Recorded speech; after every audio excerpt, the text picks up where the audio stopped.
Vamos a empezar por tres palabras. ¿Cómo te gustaría a Miguel Dancausa? En tres palabras. Para mí es familia, como dicen los ingleses, easy going, ¿no? Y mi profesión. Uno es el mismo y sus circunstancias, ¿no? Yo vivo en una familia de abogados y era algo que era como la inercia, ¿no? El in-house acompaña, tiene que estar entendiendo negocio muy bien para ver cómo pisar con seguridad. Cuando tú preguntas, se sorprenden. Y dicen, pero tú eres el abogado. Si tú vas a hacer un contrato, haz el contrato. Ya te he contado de qué va el producto o el servicio, lo que sea, ¿no? Hay una cosa que el abogado in-house debe de hacer, desde mi punto de vista, que es comprometerse con el proyecto, no con las personas. ¿Por qué? Porque tú te puedes encontrar directivos que tienen un interés a un proyecto puramente personalista o egoísta, ¿no? Es decir, oye, yo este tiempo gano esto y me voy.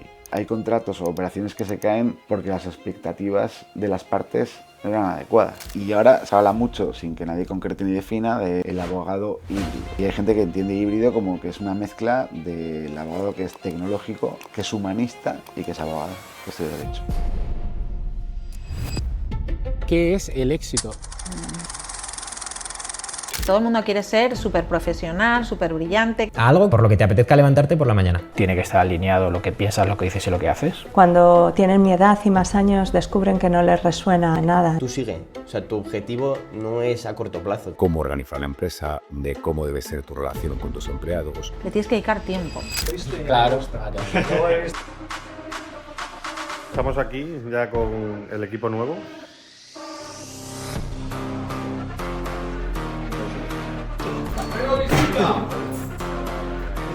¿Crees que lo puedo hacer? Sí. Bienvenidos a X-Ray. Soy el mayor de una familia de muchos hermanos y era algo que era como la inercia, ¿no? Antes llamaban a las casas por teléfono también, ¿no? Llamaban al despacho a casa, yo cogía el teléfono y decía, está el señor Dancausa. Entonces lo he vivido siempre y me veía ahí. Me veía porque era como el primogénito. Y te cuento esto porque el día que me colegié de abogado, a mi padre le ponían la medalla al mérito de Castilla y León. Se le ponían, coincidía ese día. Entonces él daba un discurso y en el discurso estábamos yo y un primo mío que curiosamente se colegiaba a la vez que yo. Y dijo que estaba muy orgulloso porque éramos la 7ª generación. Joder, con 7 generaciones no puedes romperla. No Claro. puedes romper La presión. la ¿no? historia, ¿no? Entonces, bueno, yo acabé de una manera, ya te digo, de una forma casi natural. Bueno, supongo que tu padre estaría muy orgulloso de que quisieses continuar ese legado, ¿no? Que también siguió tu primo, por decirlo de alguna Pues manera. yo creo que él tenía el orgullo de, vamos, si lo tiene, de continuar. Es importante, o sea, era como que Dancausa estaba vinculado a derecho. Claro. Y tenía ese orgullo y luego él lo que veía era mucha capacidad. Es decir, yo nunca le he oído decir a ninguno de mis hermanos estudia derecho. A mí sí. O sea, él veía la capacidad. ¿Por qué? Bueno, pues supongo que sobre todo por el tema de comunicación, ¿no? De cómo te expresas o de cómo ves la vida, tu forma de ser. Y probablemente no había una reflexión seria detrás, ¿no? No lo sé, a lo mejor sí la hizo. Pero vamos, él siempre me animó a... O sea, no es que me animara, es que lo veía como que estaba claro que iba a hacer derecho. Y yo de hecho empiezo derecho, si quieres, y te cuento mis primeros años. Yo empiezo derecho, inicio trabajando con él.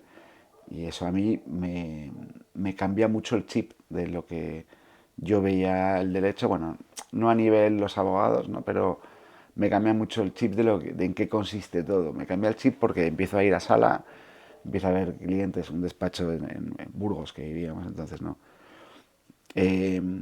Tú tienes, los despachos de provincia son muy ricos en casuística. Vale. O sea, en Madrid un despacho grande está muy especializado y tiene especialistas, pero eso está cambiando. El despacho pluridisciplinar con un solo abogado o con 2 o 3, ¿no? Entonces yo pasaba herencias a penal o temas civiles con mucha tranquilidad. Claro. Con mucha tranquilidad. Entonces, a mí eso ¿por qué me cambió esto un poco el concepto del derecho? ¿O qué me aportó ahí? Bueno, ahí yo me di cuenta, o sea, yo ahí conecté algo que yo tenía dentro por mi educación en casa, por mi educación en el colegio, que era yo notaba que tenía una vocación de una persona de servicio, de ayudar. O sea, te he dicho que soy persona de personas porque no concibo la vida de otra manera. No, o sea, creo que vienes a mover tu granito de arena. Es más, creo que el que se lo guarda todo, pierde. y lo tengo clarísimo, o sea, me parece como algo de falta de inteligencia, ¿no? Y aún así es lo más común muchas veces, pero me di cuenta de dos cosas, una que podía ayudar y otra que influía, que eso también nos gusta, ¿no? Que influía en las tomas de decisiones o en la vida de los demás. Tú lo puedes enfocar a hacerlo de una forma positiva, obviamente. Y yo lo enfocaba por ahí. Y estuve pues, en la parte de disputas, litigios, los primeros años de mi carrera. Lo que pasa es que yo notaba un poco el gusano, el gusanillo, primero de moverme. Soy súper curioso. Y bueno, se me quedaba un poco... O sea, lo veía todo como demasiado hecho. Y entonces el gusanillo de moverme y de probar el mundo de la empresa. Me gustaba el derecho mercantil, no tanto como concepto, sino porque era meterte de lleno en el mundo de la empresa, ¿no? Y entender bien la estructura y verlo desde dentro. Y estar muy cerca del negocio, que me gustaba mucho. Y bueno, en un momento dado, pues... doy el salto a un despacho donde entro en la práctica mercantil, luego a otro despacho, y ese otro despacho me manda como secondment, que es una figura donde te ponen a sustituir o a hacer una función dentro de una multinacional relacionada con el mundo de la tecnología. Yo había hecho cosas de tecnología antes. Y entro allí y esa conexión hace que yo caiga rendido a los pies de esa compañía en particular. Pero vamos, totalmente enamorado, vamos. O sea, tan enamorado que me caso ese año, en el 2010, y me voy a vivir a la casa de enfrente de la oficina. O sea, era el tipo más corporativo que había. Fue el de ahí. Sí, enamorado bueno, de la cultura, de cómo cambia el cliente, cambia mucho el estar dentro a estar fuera. Dices justo cuando eres una firma especializada o generalista, ¿no? El papel... que das servicios o cuando estás dentro de la propia compañía. Lo que es el papel del abogado en la práctica privada a la práctica in-house. Entonces, yo personalmente me gusta más la práctica in-house. La otra tiene muchas ventajas. Hay cosas que me gustan, que las veo claras. Podría hacer cualquiera de las dos, ¿vale? Pero la in-house tiene un rol, o sea, la vocación inicial, esta parte del servicio, de la influencia, más eso no ha cambiado nunca. Pero lo que yo sí he cambiado en mi visión de la abogacía o de cómo ejercerla es en el rol del in-house. ¿Por qué? Porque el in-house es proactivo, o debe de ser proactivo. Les hay que no, pero debe de ser proactivo. Tiene que estar entendiendo negocio muy bien para ver cómo pisar con seguridad. O para ver si algo se tambalea, si hay un riesgo, qué impacto puede tener o qué tan dispuestos estás a correrlo, ¿no? No se trata de no correr riesgos. Una cosa que los empresarios odian es los abogados del no, y es muy habitual porque es muy cómodo decir no se puede, no corro riesgos, ¿no? Pero te da lugar a compartir visión. A compartir visión con la compañía o con su estrategia, ¿no? Cuando llegas ahí, ojo, porque tú entras en una compañía y empiezas a enterarte de cómo va el tema. Tienes que ganarte la confianza. Entonces, tienen que compartir su estrategia, su visión, la misión real. O sea, hay conceptos que vemos que tienen todas las empresas, pero a veces difieren de la realidad de la compañía. El de verdad. Sí. Y ahí, si estás alineado con cómo lo ven, pues es una maravilla. ¿Y principalmente por qué crees que las empresas sí externalizan ese servicio? ¿Es por una cuestión de costes? ¿Es una cuestión de...? Es decir, ¿crees que un abogado in-house sí cuesta muchísimo más que...? No, cuesta más barato. Es más barato contratar a un in-house que un despacho. ¿Qué ocurre? Ocurre que, bueno, tiene dos derivadas. Una es el incremento del headcount, ¿no? Que eso hoy en día está muy de moda, ¿no? O sea, una empresa parece que resta valor cuanto más empleados tiene. Bueno, pero sobre todo es el estadio en el que estás de crecimiento. Es decir, ¿tiene sentido un abogado in-house en una empresa de 3 personas? Probablemente no. Hay otros perfiles que pueden tener mucho más peso, ¿no? O de los que puede haber más necesidad. También creo que hay empresas o hay emprendedores visionarios que desde el principio se ponen a solo a un abogado. Me da igual que el modelo sea... O sea, laboralmente no estoy diferenciando en si es externo o interno, me refiero al papel, ¿no? Y se cogen a alguien que le acompañe en el camino, porque en ese acompañamiento que hace, el abogado es capaz de aportar mucho en temas de visión y de estrategia. Es capaz de aportar un montón. Sobre todo, yo es que lo hice cuando empecé a emprender, yo siempre se lo decía al equipo, ¿no? Pero yo la primera reunión que tuve fue con un abogado. La gente me decía, ¿por qué? Digo, porque tú al final cuando empiezas algo, lógicamente tienes que pensar que puede ir muy bien, lógicamente tiene que ser ese pensamiento, ¿no? Pero también vas a cometer errores. Y el problema es que generalmente tú cuando empiezas algo puedes pensarte que tienes mucha idea de mucho, pero realmente no tienes mucha idea de nada.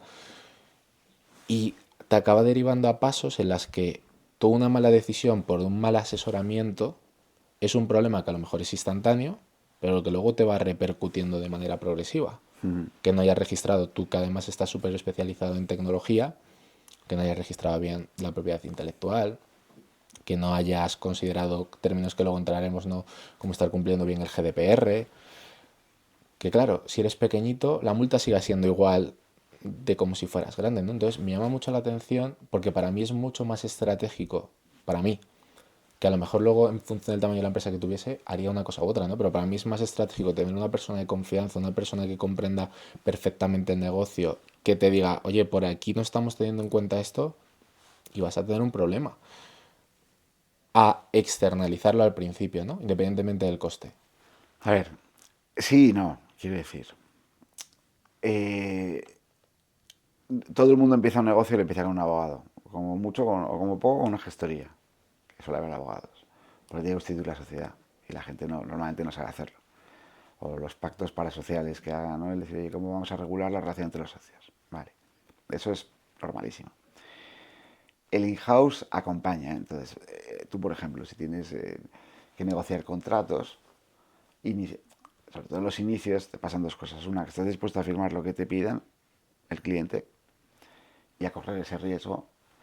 Y otra, que te ves muchas veces muy capacitado para negociarlo tú solo, porque tú tienes claro cuáles son los pain points, cuáles son los puntos de dolor de tu negocio que tienes que defender, ¿no?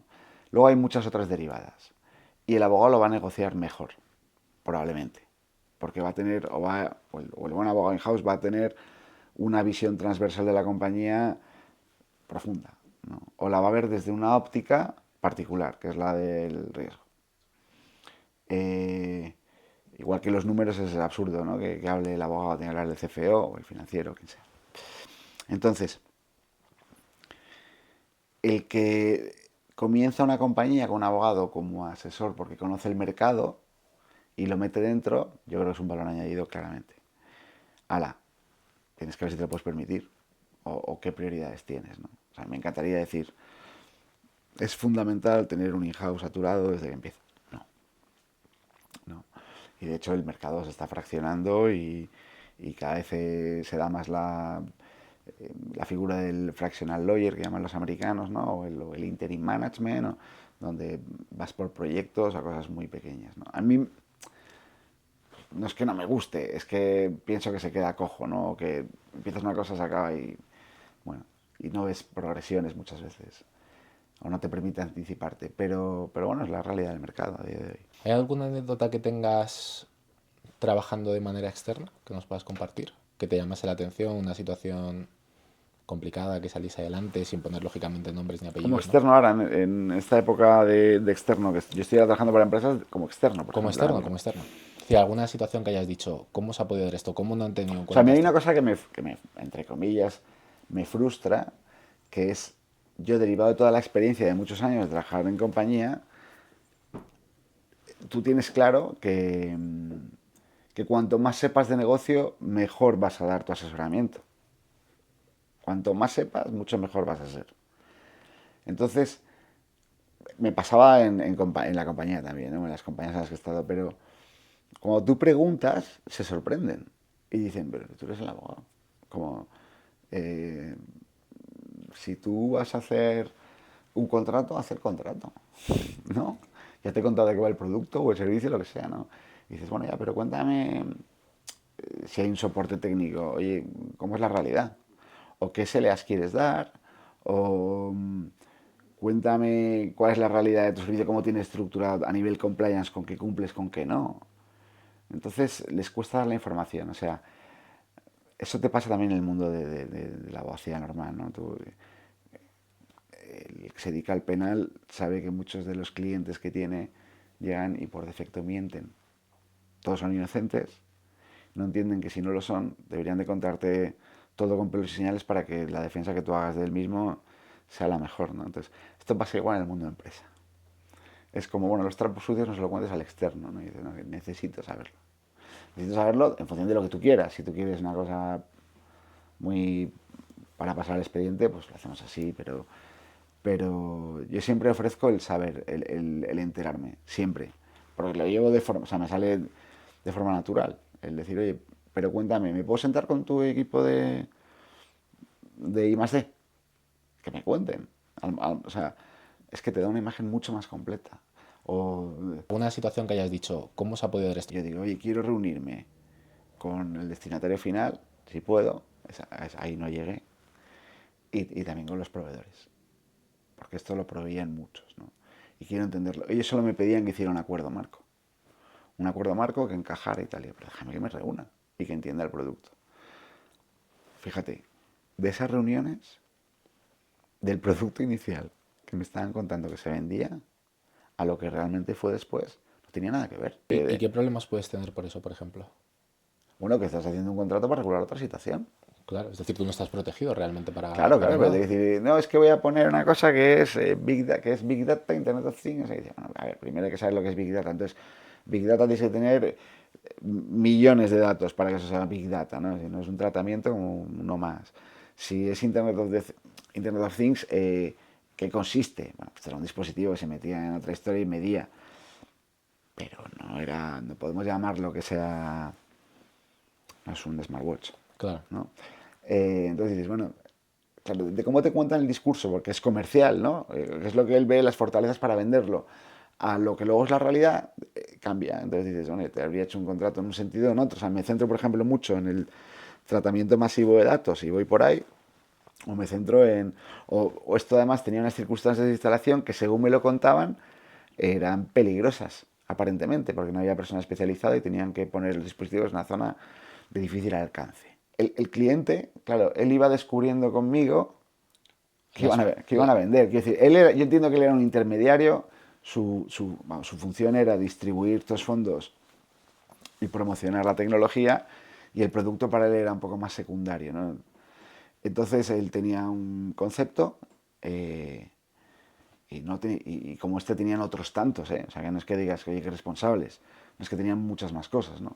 Entonces esto, que iba a ser a gran escala, que trataba muchos, que ibas a incorporar muchos proveedores de ser subcontratistas, que además financiado por fondos públicos, con lo cual una licitación pública, que decir, al final empiezas a encontrar aristas, muchas, que solo las encuentras cuando haces un deep dive, o sea, cuando coges y dices, voy a ver exactamente en qué consiste esto. Claro, Oye, la licencia del software, esto, no, pues esto, mira, es un proveedor, pero es que el proveedor se la da Deloitte. Pues hay que verlo, quiero decir, porque al final tú eres el que está asumiendo la responsabilidad frente a, ¿no? No se trata de limitarse y decir, oye, pues vamos a ordenarlo bien. No, vamos a tener en cuenta todos los agentes que forman parte de esta ecuación, ¿no? ¿Cuál era su principal riesgo? Fíjate qué curioso. El principal riesgo, había muchos, ¿no?, legales, de no tener las cosas bien hechas. Pero el principal riesgo era que por no tener las cosas bien hechas no llegara la subvención. Y tuviera un problema gordo. Y era un riesgo potencial, ¿no? Porque hay veces que son los riesgos que pueden ser muy gordos, pero las probabilidades de que ocurran son muy pequeñas, ¿no? Pero esto era un riesgo potencial, porque es que sí o sí tenía que justificar las subvenciones. A mí me llama mucho la atención, ¿no? El por qué esa falta de... Independientemente, ¿no? Porque cuando una persona requiere tus servicios es porque lógicamente los necesita, ¿no? Es decir, es el criterio. Si los necesitas es yo lógicamente darte mi confianza para intentar trasladarte la máxima información, porque mi objetivo es estar protegido y hacer las cosas bien. Si yo no la puedo... Es decir, ¿por qué existe ese miedo tan grande en la gente en compartir la información tal y como es? Pues es como ir al dentista. La gente no quiere ir, duele y es caro. Entonces, ¿por qué no quieren ir? Porque bien, muchas veces las personas, por desconocimiento, y pensamos que hay cosas que podemos gestionar nosotros solos, que el riesgo es remoto.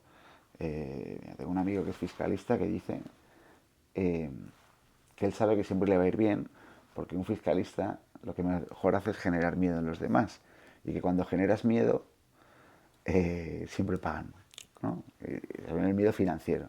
Es que si no haces esto así en impuestos, pues... Yo me reí mucho, pero me pareció muy duro, porque dices, efectivamente, que fácil, ¿no? El generar el miedo. Yo nunca he sido de esa visión, o sea, siempre al revés. Lo que he hecho era tratar de evitarlo. O sea, y además que mi función como in-house es estar muy pegado al negocio, entonces decir, oye, vale, hay un riesgo, pero vamos a analizar las probabilidades, ¿no? Y luego a medirlo para que tú sepas que puedes correr el riesgo con un confort. Es decir, no hay empresario que no esté dispuesto a emprender un negocio sin correr riesgos. No lo hay, porque normalmente entonces no pasarían casi de primera fase. Lo que tienes que correr es los riesgos que te puedas permitir, y sobre todo tener identificados para saber que las cosas pasan o no pasan. Es decir, el mundo es, o sea, el entorno empresarial, yo no sé si vosotros habéis estudiado, pero estaba el entorno, le llamaban VUCA, ¿no? Que era volátil, incierto, bueno, una serie de calificativos. Eso cambió en la pandemia, le llamaban bunny, ¿no? Y entonces ya era, ahora no sale el bunny, pero era ya sujeto a una incertidumbre extrema, o sea, donde las cosas cambian de un día para otro, ¿vale? Yo lo viví y efectivamente era así. Bueno, lo viví por el COVID, porque estaba en una compañía donde entraron 4 fondos de inversión, donde cambiábamos de director general cada 6 meses. Bueno, pues tú estás una volatilidad exagerada, donde estás haciendo todo el día amagos de ver cómo tienes que enfocar tu estrategia de asesoramiento, ¿no? Y donde en función de las personas que lideran, el apetito al riesgo es mayor o menor. O incluso es enorme porque no quieren ver los riesgos, porque tienen objetivos a muy corto plazo, donde se pueden permitir correr esos riesgos, porque luego no van a estar. Claro. Entonces, eso no es criticable, es el mundo de hoy. Lo que hay que decir es decir, oye, ¿cuál es la visión del líder de la compañía? Es corto, medio, largo plazo. ¿Qué pretende? Esto a nivel financiero te diría, ¿no? ¿Qué está dispuesto a asumir? Y luego hay una cosa que el abogado in-house debe de hacer, desde mi punto de vista, que es comprometerse con el proyecto, no con las personas. Obviamente las personas son el vehículo, ¿no? Pero ¿por qué? Porque tú te puedes encontrar directivos que tienen un interés a un proyecto puramente personalista o egoísta, ¿no? Es decir, oye, yo este tiempo gano esto y me voy, y aquí se queda. Tú tienes un compromiso con la compañía, con el proyecto, entonces tienes que estar atento a estos perfiles, no para frenarlos, sino para guiarlos o para que entiendan que estás para ayudar. ¿Cómo gestionas tú esa incertidumbre? Cuando sabes que efectivamente conoces las tripas del negocio, has hecho tu asesoramiento y el directivo correspondiente toma la decisión más arriesgada. San Ignacio Loyola dice una frase que a mí me gusta mucho, la oí de adolescente, ¿no? Y dice, en tiempo de desolación no hacer mudanza. Entonces, esto se aplica a los cambios en la vida, pero yo, una cosa que he aprendido según he ido madurando es que cuando hay una incertidumbre, lo primero, lo crítico es escuchar. Escuchar, o sea, eso está clarísimo. Y luego, muchas veces no tomar una decisión inmediata, o no dejarte guiar por un impulso. Eso te lo da la madurez, yo creo que se la da a todo el mundo. Pero escuchar, analizar, hacer la toma de datos y meter las partes adecuadas. Eso para gestionar la incertidumbre.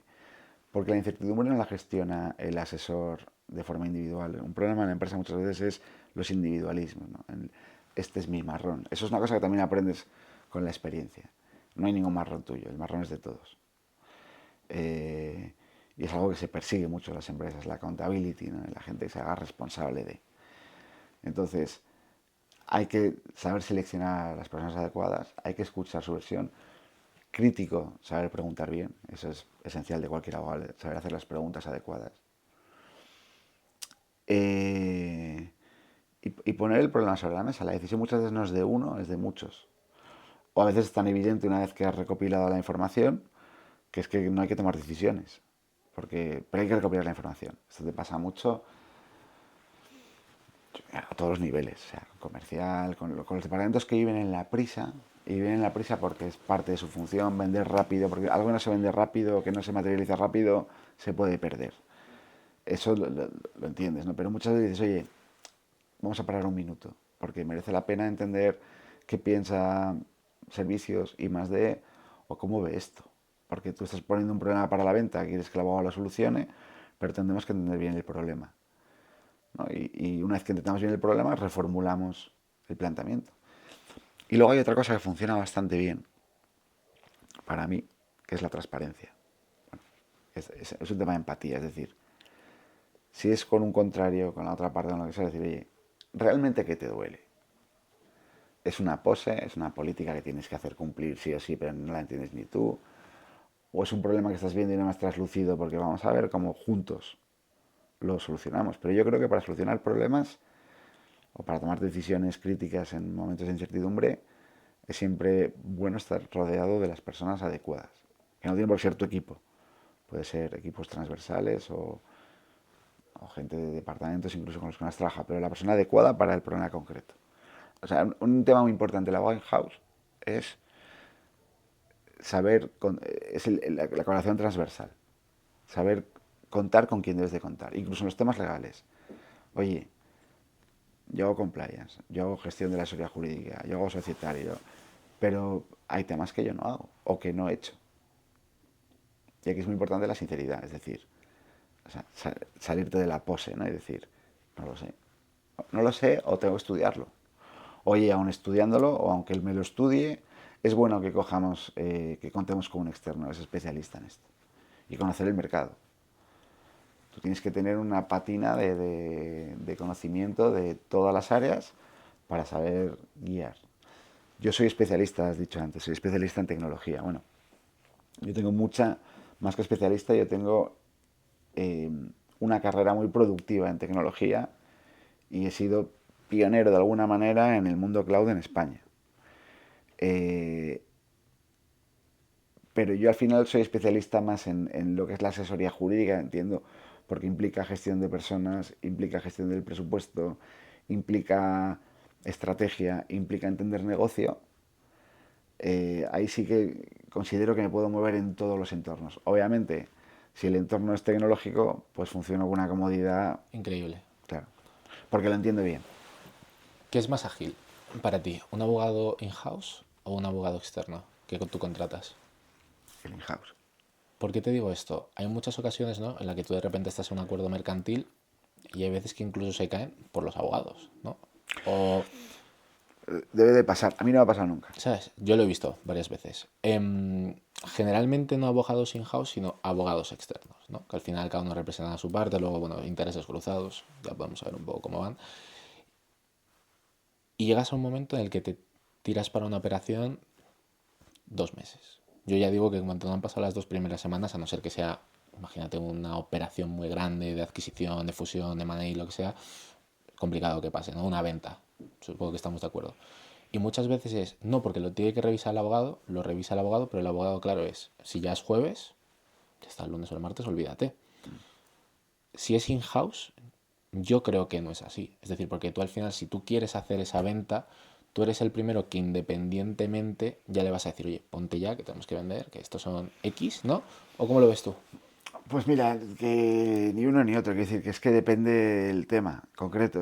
O sea, si tú estás hablando de negociación de contratos, por ejemplo, normalmente el in-house va a ser más ágil, normalmente. ¿Por qué digo esto? Pues porque el in-house ya conoce a las personas adecuadas, no tiene que andar preguntando. Pero va a haber otros muchos temas donde el externo, normalmente los externos que tienen muchos recursos, que el in-house no tiene. El in-house está, o sea, normalmente puede ser 1 o 3 o 5 y hay equipos in-house muy grandes, 70 o 100, dependiendo del sector. Pero los in-house no son grandes equipos, los despachos sí. Los despachos grandes, ¿eh? Claro, pero tú tienes una información que ellos no tienen. Tú vas a tener mucho más acceso a mucha más información. Claro, o sea, lo normal sería, si es dentro del trabajo ordinario del in-house, que el in-house resuelva mucho antes. De hecho, es una de las razones por la que un tipo está in-house. porque tiene un conocimiento del negocio de primera mano y un acceso a lo que necesita el negocio de primera mano. Hay una cosa que has dicho que me ha hecho gracia, que es, yo he visto contratos que se caen por los abogados. No quiero hacer corporativismo, pero yo creo que hay contratos o operaciones que se caen porque las expectativas de las partes no eran adecuadas. Ya sea porque el futuro cliente está esperando una cosa o está queriendo imponer una, o ya sea porque el otro está esperando otra. El arte del abogado ahí es verdad que es un poco el ponerlas, o el arte de la negociación, ¿no? El poner a la mesa y decir, oye, vamos a buscar el win-win. Vamos a buscar el win-win, ¿no? Pero que el abogado, o sea, a mí no se me ha caído nunca una operación. Nunca. Bueno, miento. Hubo una que no se llegó a firmar, 2. Y ya no hay más. Una que no se llegó a firmar no por legal, sino porque negocio no podía prestar el servicio en ese momento. Pero claro, tú no quieres perder ancho de banda, y entonces la operación, yo era el encargado de tener, esto suena fatal, pero tenía un poco que ralentizarlo. No podía ser muy rápido en la negociación, ni ceder mucho, porque si necesitaba el cliente empezar en 15 días, no teníamos equipos para empezar en 15 días. Necesitábamos 2 meses o 3. Entonces, claro, el otro no entendía nada. Claro, era una cuestión porque de estrategia, dilatábamos ¿no? una cosa, bueno, pero no fue un tema legal, ni muchísimo menos.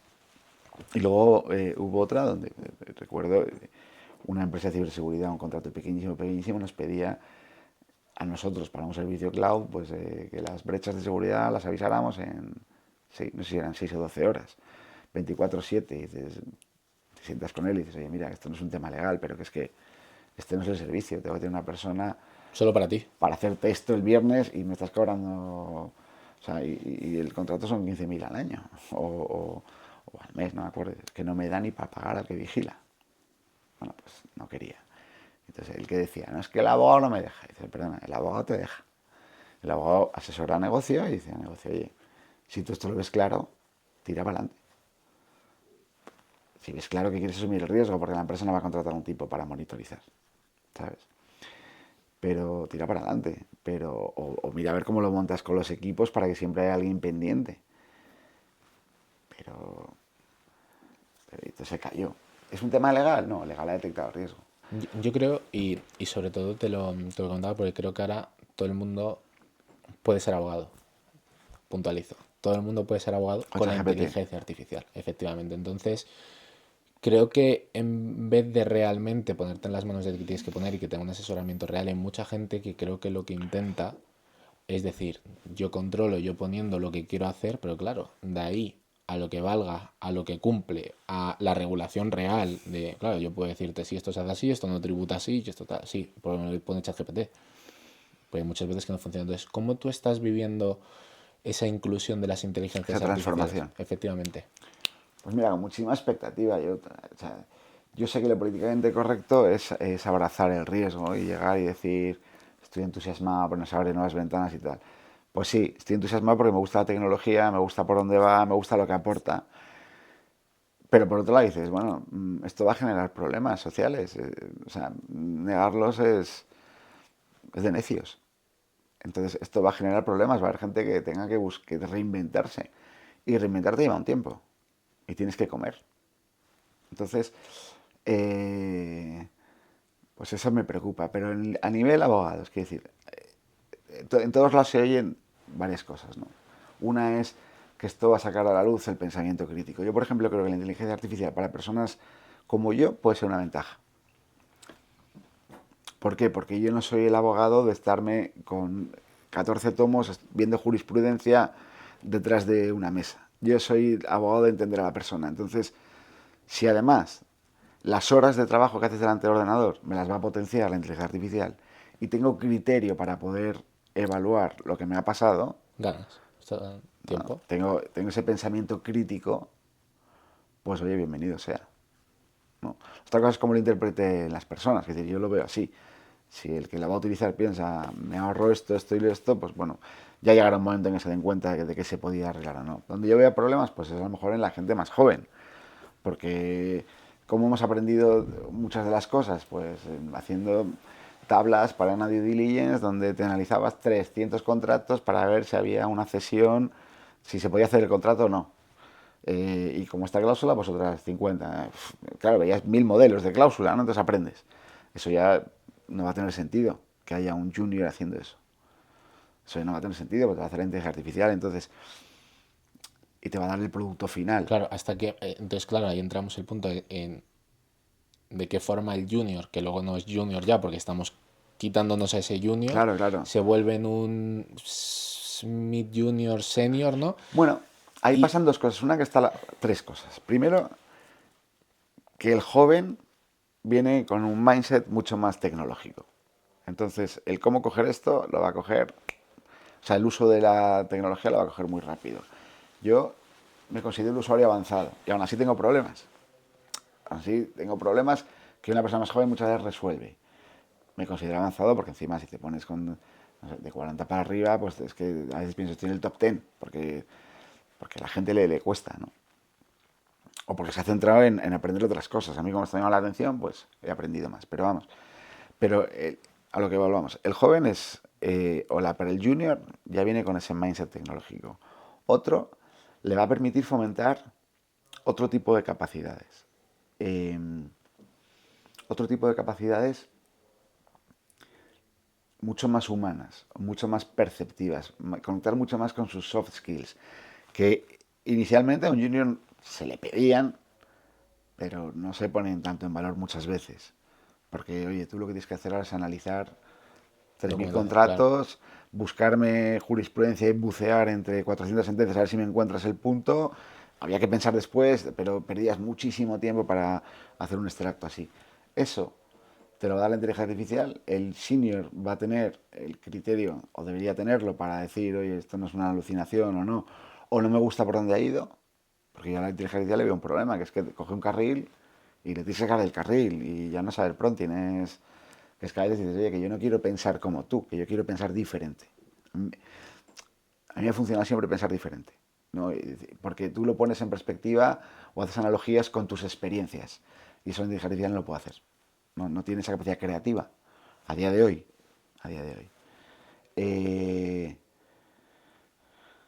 Entonces, el joven se va a potenciar esto.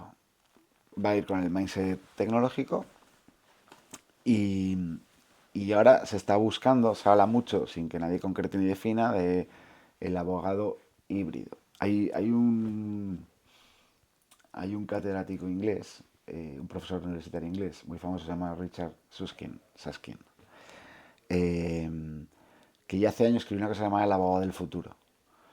Y eso lo tiró todo por tierra, ¿no? Lo que decía, porque él hablaba de cómo se había considerado al abogado de forma tradicional, y entonces hacía una forma, los llamaban los T-lawyers, una forma de T, entonces era, oye, mi conocimiento, mi experiencia, y no sé qué, y arriba estaban tus capacidades transversales, ¿no? Y de repente de ahí pasaron a los Delta Lawyers. Y los Delta Lawyers ya eran triángulos equiláteros donde la base es tu knowledge, tu conocimiento,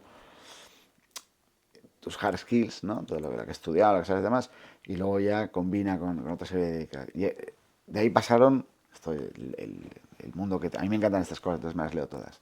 El low shape lawyer, ya todo parecía que estaba mezclado. Ahora llegamos al híbrido. Yo todavía no he visto una definición, pero sí hay gente que entiende híbrido como que es una mezcla del abogado que es tecnológico, que es humanista y que es abogado, que estudia derecho. ¿Tecnológico por qué? Pues no porque sepa hacer prompting, sino porque entiende la tecnología, porque sabe que es un algoritmo o conoce las bases de datos, o sabe para qué sirve, no sé, chicos, las librerías que hay de datos en Internet, ¿no? Pues ese va a entender el porqué o dónde ir a esos datos. Ese va a gestionar mucho mejor las herramientas que le va a dar su profesión. Está claro. Si además a eso le pones un pensamiento disruptivo, un pensamiento crítico, yo creo que ahora, por ejemplo, va a ser el momento de los lingüistas o de los filósofos. Es una opinión mía. Porque piensan diferente, porque entienden el lenguaje. Y el lenguaje es la forma en la que nos estamos comunicando con la máquina. El que entienda el lenguaje mejor que el resto va a ser capaz de entender mejor cómo hacer que la máquina sea más eficiente, de preguntarle lo que debe, o el que conozca bien las estructuras de pensamiento, como puede ser un filósofo. ¿Que el filósofo puro se pueda dedicar a esto? No. que el que estudie, o sea, no porque el filósofo puro está para filosofar, ¿no?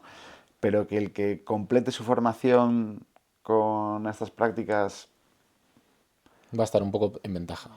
o sea, ¿cuántas carreras hay ahora que es Data Analytics? Las mezclan con todo. Sí. Sí, Data Science y Data. Claro, entonces, eso está siempre implícito, ahora lo resaltan y le dan mucho más peso. ¿Por qué? Porque aprendas a gestionar los datos, porque aprendas, y esto lo hacía un ingeniero, ¿no? Es decir, yo voy a hacer ingeniería de procesos, voy a ver cómo gestiono los datos, o lo hacía, no sé, una persona de seguros que se hacía actuario, ¿no? Y tenía que analizar un montón de datos para... Ahora está metido, las mezclan con derecho, las mezclan con económicas, las Sí, mezclan claro, con mezclan con ingeniería, todo. con todo, porque ha cogido un peso, pero no para ser capaz de procesar mucho más, sino para saber interpretar bien y pensar de una forma disruptiva al esquema que te está dando, o por lo menos así lo veo yo. ¿Cómo ves las regulaciones en Europa en materia de tecnología? Es decir, ¿crees que son demasiado... Es decir, hablamos del GDPR, hablamos de los términos de uso y condiciones, hablamos de la privacidad, hablamos de las cookies. Es decir, ¿crees que realmente limitan la innovación? ¿Crees que la regulan? ¿Qué piensas tú sobre esa materia? Pues mira, he ido cambiando. He ido cambiando. Inicialmente dije, mira, como abogado no me interesaba. Luego pensé, uff, qué freno. Ahora soy un defensor. O sea, hay una diarrea normativa brutal, ¿no? El que dice que es experto y dices, bueno, experto hoy, mañana a ver qué sale, ¿no? Pero es brutal. Va a haber errores. Bueno, mira, por ejemplo, la AI Act, pues ya salió un borrador de una que están llamando la Omnibus, donde han dicho que nos hemos confundido, no confundido por regular, sino confundido en que en algunas cosas podemos haber sido poco rígidos, un poco exigentes, y en otras, pues hemos lanzado demasiadas a la vez, entonces vamos o cada una va por su carril, ¿no? Datos, inteligencia artificial, entidad reguladora para seguros y bancos, el NIST, el NIST 1 y 2, el MIDIF, o sea, financieras, entonces, todas tratan de datos, todas tratan de tecnología y claro, hay veces que no encajan las claro. piezas, ¿no? Entonces, me parece normal que se equivoquen, todo es nuevo, el derecho te equivocas, como todo. Pero me parece bien que la iniciativa sea decir, oye, vamos a dar un marco regulable para que esto no sea el salvaje oeste. Habrá cosas que se las salten, que no, que se apliquen, que no se apliquen, pero me parece que en el corto plazo es un desastre, pero en el medio y largo plazo es una ventaja competitiva. Por ejemplo, con el GDPR y con la LOPD también había un tema, yo no quiero hablar de cosas muy técnicas para no aburrir a los que nos vean, pero había una ley para las transferencias de datos internacionales. Eso ha dado siempre muchísima guerra. Por ejemplo, los que tiraron a Facebook, ¿no? Seguro lo habéis oído. Bueno, es que no quiero enrollarme en temas técnicos, pero se prohibía exportar datos personales en general fuera de Europa, salvo que ese país fuera calificado adecuado, ¿vale? Inicialmente en España lo hacía la Agencia de Protección de Datos con la LOPD y luego a nivel europeo cuando empezó la RGPD. Entonces tú podías sacar datos, pero tenías que declarar, no es que se prohibiera, me explica mal, tenías que declarar cómo, adoptar unas medidas técnicas de seguridad, bueno, esto complicaba, ralentizaba y demás. Pero entonces fue cambiando el mindset, entonces nosotros por ejemplo como proveedores dijimos, oye, todos los hosting en Europa, nos daban una ventaja competitiva enorme frente a competidores. Nuestros grandes competidores en cloud pues podían ser SAP, Oracle, compañías gigantescas, ¿no? A la hora de la venta ya estábamos dando un compliance europeo, ¿no? Y dices, oye, sí, pero eso no deja de frenar. No deja de frenar, pero al final evitas que los datos dices, ya, pero estoy dando garantías para algo que viene de la Constitución, viene de la Carta Magna Europea, que es el derecho a la intimidad de las personas. Si yo ahora cojo y digo, para no frenar la innovación, cojo la tecnología, cojo la inteligencia artificial y digo anchas Castilla, ¿a quién estoy protegiendo? No, yo considero, y por eso te hacía la pregunta, que a nivel medio-largo plazo está muy bien, pero por ejemplo algo tan tonto como una persona que empieza, un emprendedor normal montando tecnología, pues no tiene ni idea de qué es Pues el emprendedor, mira, luego hay... el GDPR, ¿me entiendes? Sí, pero bueno, pero te ponen muchos medios, para eso, bueno, que hay abogados, está claro, ¿no? O expertos, pero te ponen muchos medios. Y si tú no le das esos medios, el emprendedor, ¿qué haces? Quiero decir, dices, oye, tira millas, lo que puedas. No limit. ¿No? Dice, pues mira, tengo aquí, voy a tratar datos clínicos de pacientes de odontología.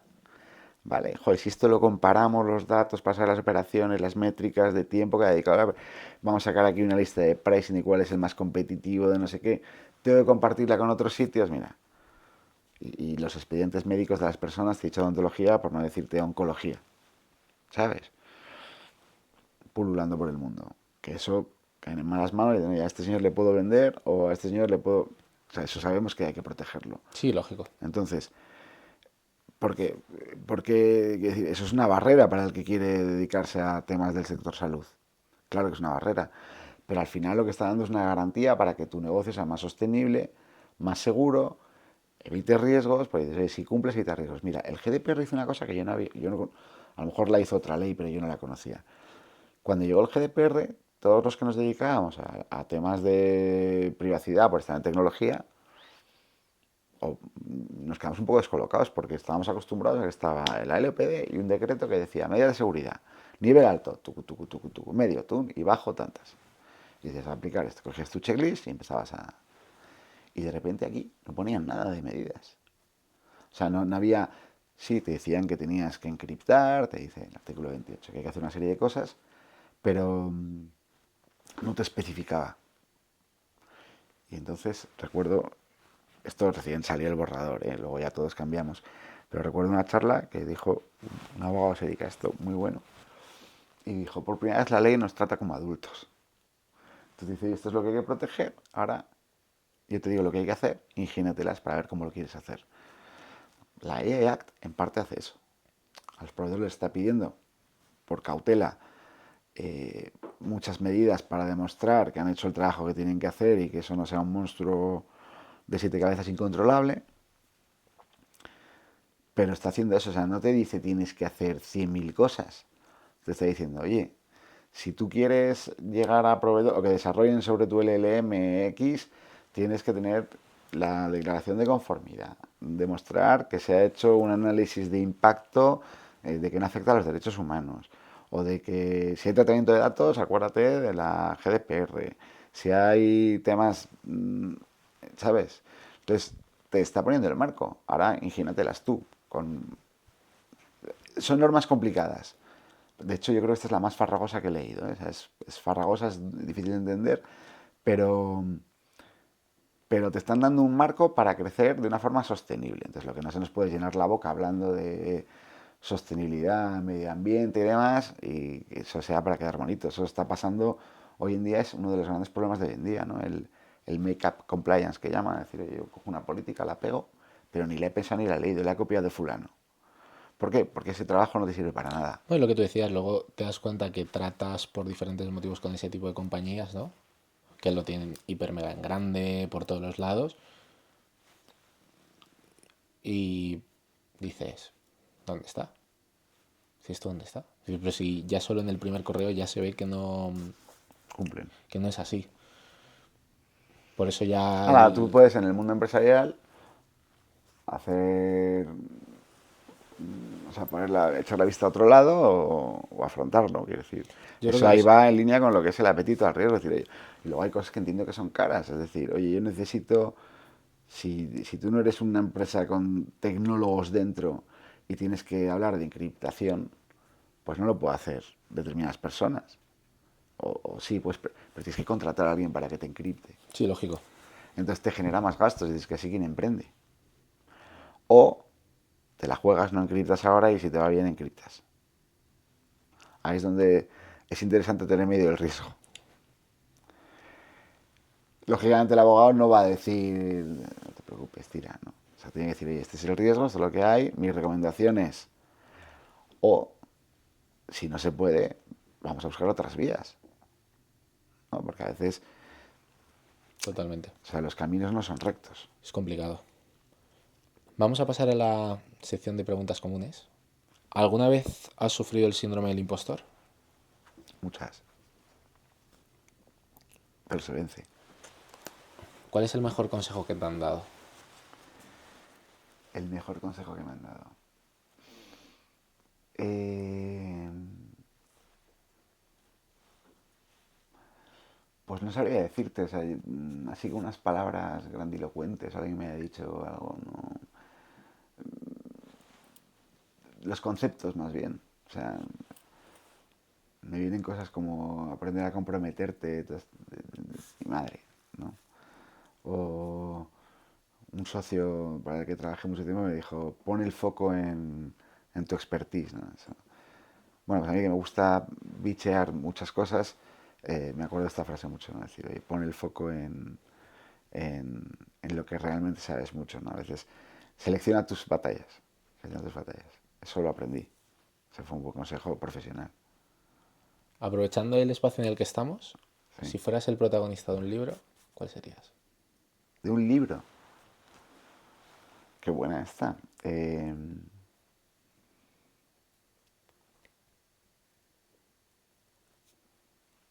Joder, no sé qué decirte.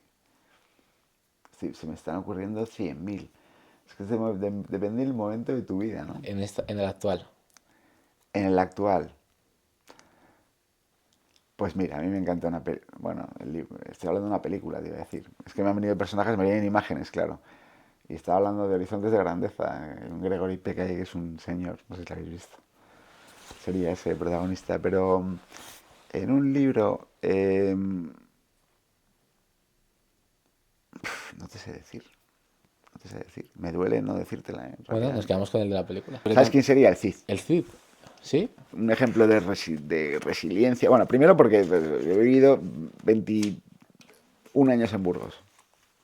Entonces el Cid está en todo, ¿no? Y es un ejemplo de resiliencia, de liderazgo, de lucha. Está la leyenda, ¿no? Es decir, oye, es que dejó un impacto después de muerto, ¿no? Quien lucha contra... A quien lo matan y sale a luchar, como en la película de Charlton Heston, ¿no? Y hablamos de su caballo. Pues el Cid me parece un Un buen personaje. tipo rudo, noble, con su gente, de palabra, íntegro. El Cid me encaja. Te voy a compartir la libreta. Esta es la libreta especial. Y es tu espacio. Así que te la voy a dejar. Nunca me ha quedado claro qué queréis en este espacio. ¿Sabes qué pasa? Que este espacio lo que queremos es lo que tú quieras. Ajá. Vale. Entonces, es un espacio en el que tú puedes agradecer, tú puedes comentar, tú puedes dar una opinión sobre ti, sobre tu familia, sobre tu vida, sobre tu trabajo, sobre el programa. Yo, como te he comentado, solo hemos visto 2. Yo no la he leído. Ellos tampoco, espero. Pues se la habrán cogido a escondidas. Pero es que es algo que tú vas a dejar. Nosotros no la vamos a abrir hasta que completemos todo. Vale. Esto es para ti. ¿Lo escribo ahora o no? O sea, ahora Sí, mismo yo. no, claro, tienes que escribirlo ahora.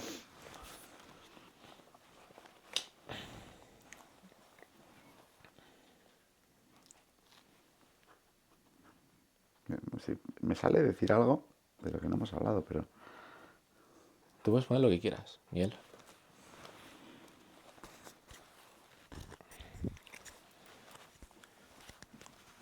Yo a lo mejor escribo la última página cuando la terminéis todos.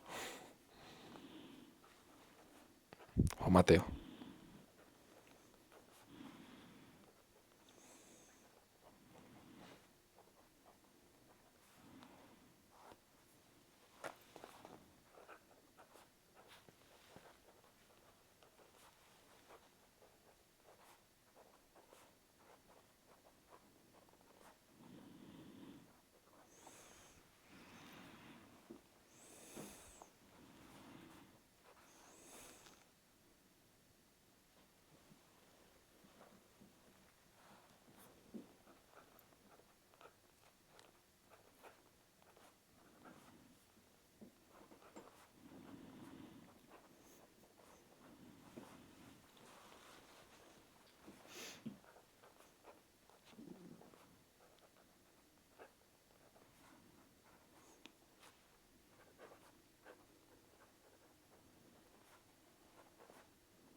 por letraja, pero bueno. ¿Lo tenemos? Sí. Genial. Espera. Ahí, perfecto. Que si no, a mí puede. también me da la tentación de mirarlo. Tengo que...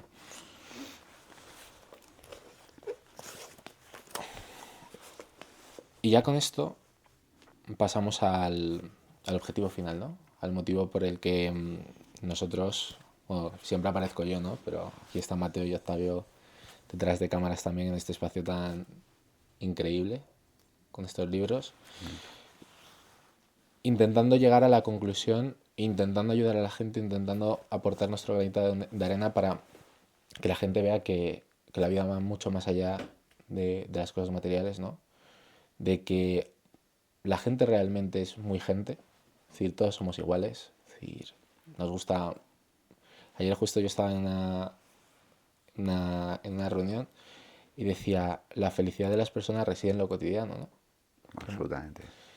Y lo puso de una manera mucho más bonita. Yo lo he resumido así de una manera más triste, por decirlo de alguna manera. Pero... Y es verdad.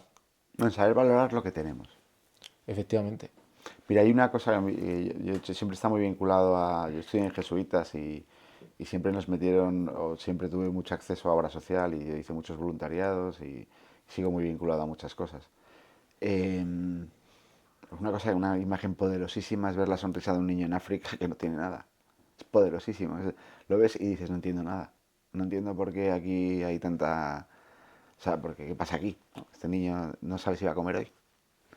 Y sigue jugando, sigue riendo. Hombre, los niños, aparte, ya es lo mejor del mundo, ¿no? Pero o sea, yo... no sé si estamos hablando de felicidad o de éxito, pero creo que una va vinculada a la otra.